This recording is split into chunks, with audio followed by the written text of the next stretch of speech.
Hello guys, today I've got a Motorola Vervebuds 250 and I'm going to show you how to fix one earbud not working.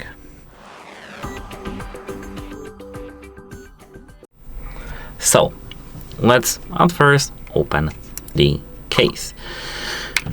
Take out the earbud that's not working and take a look at these pins.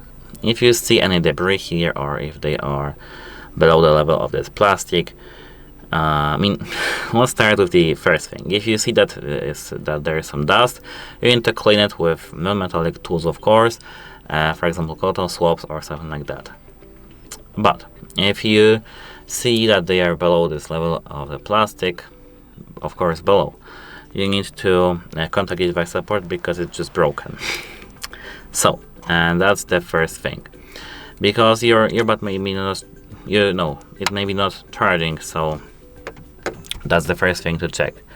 If it doesn't work still, you need to try charging your earbuds up to 100% both. Keep them charged up to 100% and keep them longer, 1 hour longer than you usually do. And this should fix your issue. If it didn't fix your issue, you probably can't do nothing now because you need to contact device support, because you even can't perform a factory reset if your earbud isn't working. That's it. Goodbye.